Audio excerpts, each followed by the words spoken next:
Hello, good afternoon, all student BSc second year second semester. आज आपके course farming system and sustainable agriculture में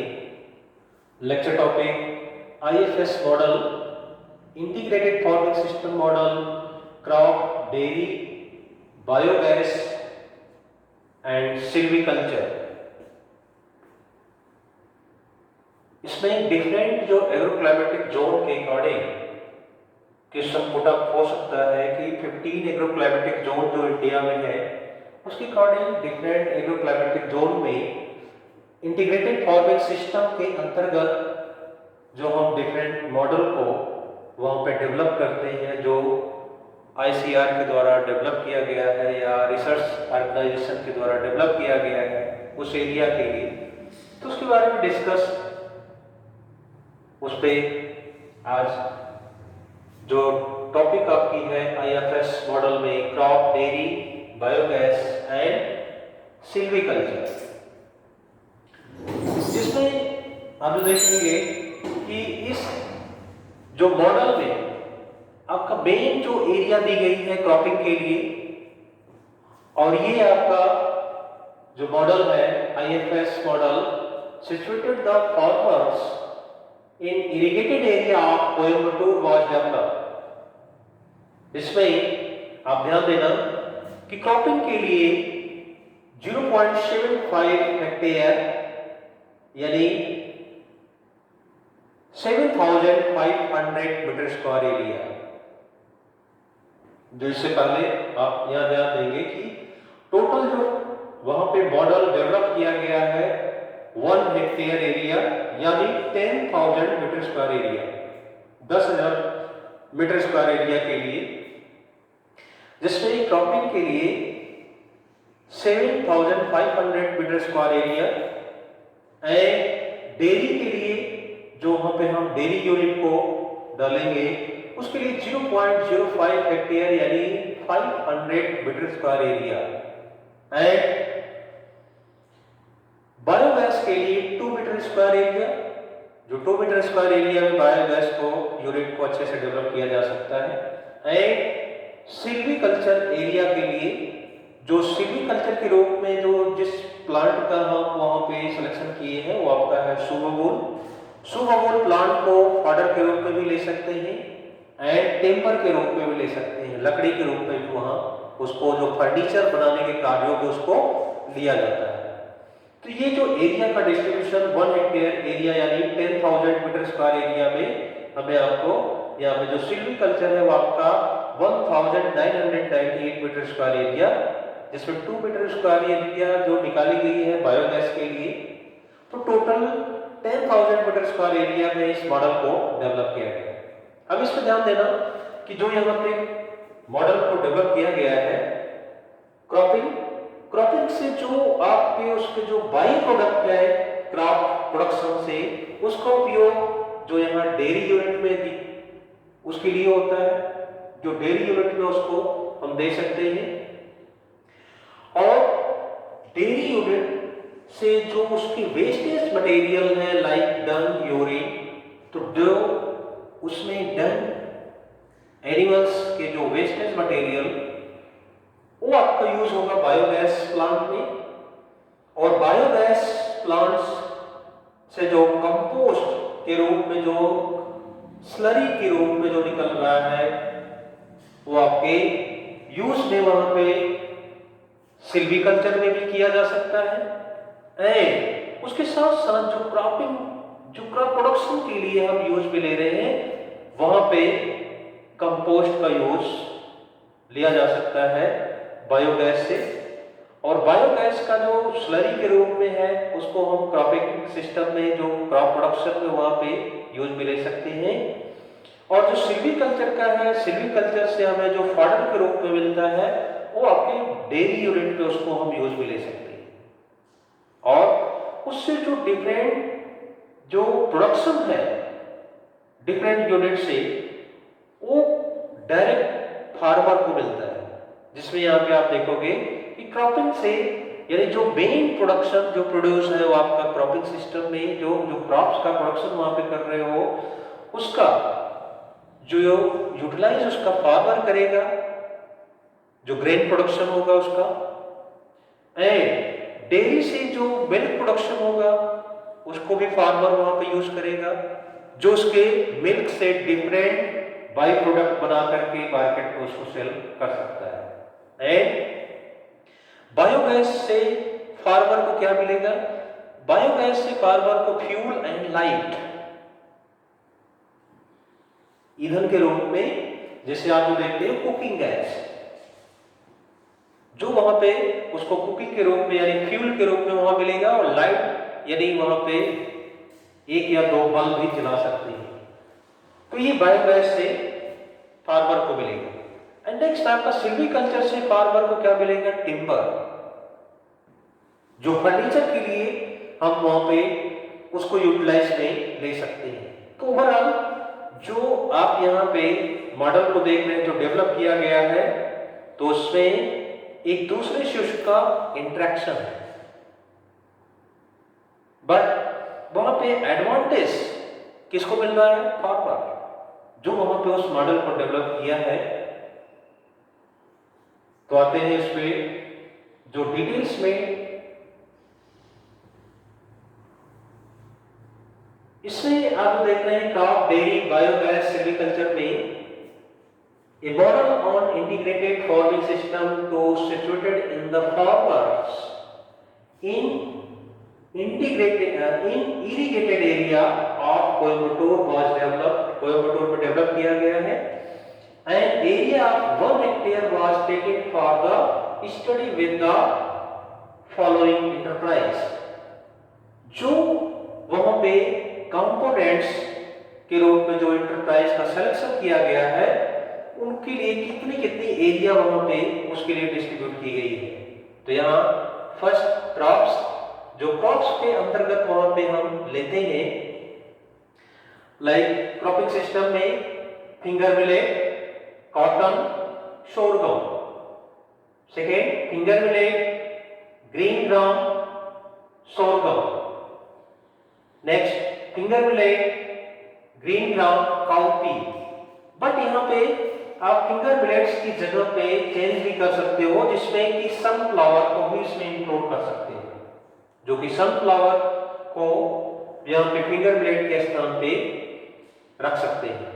and उसके साथ साथ उसमें कुछ perennial grasses and perennial legume fodder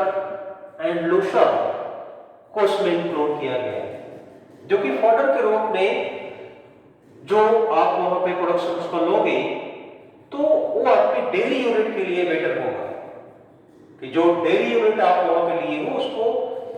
cropping से बाई प्रोडक्ट के रूप में वहां पे, बाई प्रोड्यूस के रूप में वहां पे आपको मिल सकता है। एंड डेयरी में 0.05 हेक्टेयर यानी 500 मीटर स्क्वायर एरिया, जिसमें आप यहां देख रहे हो कि डेयरी में जो वहां पे 500 मीटर स्क्वायर एरिया में 3 cow and 2 buffalo, 3 cow and 2 buffalo को वहां पे रखेंगे, जितनी एरिया आपको मैं बताया। अब वहां पे डेयरी में फीडिंग, जो फीडिंग के लिए चारे के रूप में आप दोगे green fodder production. Green fodder production ये आप जो क्रॉपिंग सिस्टम में इसके अंतर्गत वहां पे करोगे नियर अबाउट 0.15 हेक्टेयर एरिया में, यानी 1500 मीटर स्क्वायर एरिया में। इसके लिए हम फॉडर के रूप में ग्रीन फॉडर का वहां प्रोडक्शन करके उसको फीडिंग के लिए दे सकते हैं। और डेयरी यूनिट से आपको जो एडवांटेज हो रहे हैं, जैसे मिल्क प्रोडक्शन सबसे मेन है, जो मिल्क प्रोडक्शन आप उससे डिफरेंट बाई प्रोडक्ट जैसे घी है, पनीर या डिफरेंट और मटेरियल को तैयार करके मार्केट में सेल करेंगे, तो फार्मर को उससे एक्स्ट्रा बेनिफिट होती है, एक्स्ट्रा इनकम मिलती है वहां पे।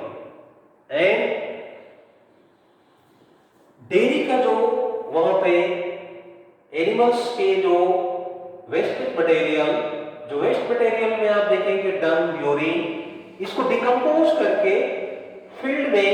वहां पे हम उसकी सॉइल की फर्टिलिटी को इंक्रीज करने के लिए यूज में ले सकते हैं। और उसका जो डंग है, गोबर, वो आपके बायोगैस यूनिट में वहां पे उसको डाल के नियर अबाउट आप 60 kg काउ डंग को हम 200 मीटर स्क्वायर एरिया में वहां उसको सफिशिएंट होता है। जो 60 kg cow fresh cow dung को वहां पे लेकर के उसका सोल्यूशन बना करके बायोगैस यूनिट में उसको डालते हैं, जिससे कि उसका उपयोग जो भी आपको बताया कि बायोगैस के फ्यूल के रूप में एंड लाइट के रूप में वहां पे फार्मर्स को प्राप्त हो सकता है। और उसकी जो बायोगैस स्लरी है, जो बैक साइड में आप देखेंगे गीले पदार्थ के रूप में गोबर का जो निकलता है यूटिलाइज होने के बाद, तो उसको ड्राई होने के बाद खुरच करके उसको फील्ड में हम डाल सकते हैं। फील्ड में डालने से सॉइल की फर्टिलिटी इंक्रीज होती है, जो कि उसमें बायोगैस स्लरी में 25% एक्स्ट्रा न्यूट्रिएंट जो उसमें मिलता है, जो आपके उस तरीके से कि क्रॉप जो क्रॉपिंग सिस्टम में वहां पे जो क्रॉप्स को ले रहे हैं, तो सॉइल की फर्टिलिटी इंक्रीज हो सकती है। एंड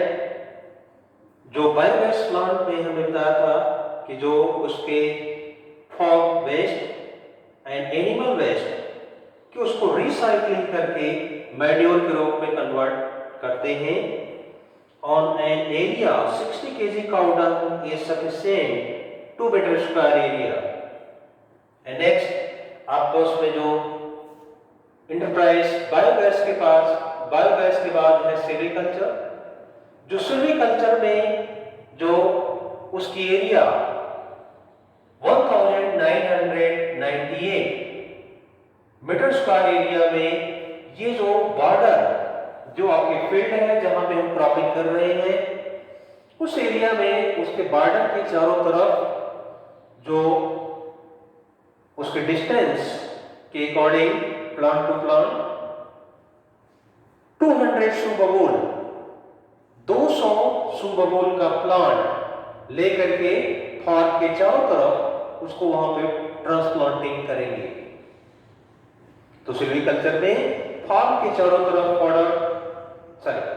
बॉर्डर पर वहां 200 सुबबूल के प्लांट को प्लांटेशन करना, जिससे वहां सिल्वीकल्चर से आपको जो बेनिफिट मिलता है, फार्मर को जो बेनिफिट मिलता है, वो फॉडर के रूप में और टिम्बर के रूप में, जो उसकी लीड फॉडर के रूप में यूज में ले सकते हैं, एंड टिम्बर जो लकड़ी के जो फर्नीचर है बनाने के कार्यों को वहां पे लिया जाता है। तो ये इसमें मॉडल में जो आपका crop, dairy, biogas and silviculture को इंक्लूड किया गया। अब लास्ट में आप आता है कंक्लूजन में आप जो देखें कि इससे आपको क्या एक्स्ट्रा जो बेनिफिट्स है, लाइक फर्स्ट हायर यील्ड। अगर हम नॉर्मल तरीके से वहां क्रॉपिंग करते हैं तो उसमें उतना एडवांटेज नहीं मिलता है, बट ये जो हम मॉडल के रूप में इसमें यहाँ पे डेवलप किए हैं, इसमें डिफरेंट जैसे डेयरी से आपको क्रॉपिंग के लिए भी एडवांटेज है। तो इन सब से आपको एक हायर यील्ड यानी अच्छी उत्पादन, वहां पे अच्छा उपज मिल सकता है। And next the integration of biogas and dairy, वहां पे जो बायोगैस और डेयरी का इंटीग्रेशन, उससे आपको जो बाई प्रोडक्ट मिल रहा है, जो एक्स्ट्रा इनकम, एक्स्ट्रा बेनिफिट्स के रूप में वहां पे आपको मिल रहा है, जो कि इनकम जनरेट हो रही है। And next continuously income generate, यानी वहां पे आपको जो इनकम के सोर्स हैं वो हमेशा आपको वहां पे मिलते रहेंगे। इस मॉडल के अंतर्गत वहां पे एडवांटेज सबसे ज्यादा ये है कि कंटिन्यूअसली वहां पे इनकम के स्रोत बने रहेंगे। और नेक्स्ट लास्ट में आता है कि इस मॉडल में जितने आपने देखा कि उसमें लेबर की जरूरत पड़ती है, जो कि एम्प्लॉयमेंट जनरेट भी हो रही है। तो ये आपका जो model IFS crop, dairy, biogas, silviculture को हमने अच्छे से यहाँ पे एक्सप्लेन किया, तो आप उसको अच्छे से तरीके से आप नोट भी कर लेना एग्जामिनेशन पर्पज से, और अदर जो आपके कॉम्पिटिटिव एग्जाम के लिए भी है। तो आज टॉपिक यही भी करते हैं। नेक्स्ट कल आपका रेनफेड कंडीशन में जहां पे इरिगेशन के साधन नहीं है, वहां पे हम जो मॉडल को डेवलप करते हैं उसके बारे में कल डिस्कशन करेंगे। तो आज यहीं पे दैट्स ऑल, थैंक यू।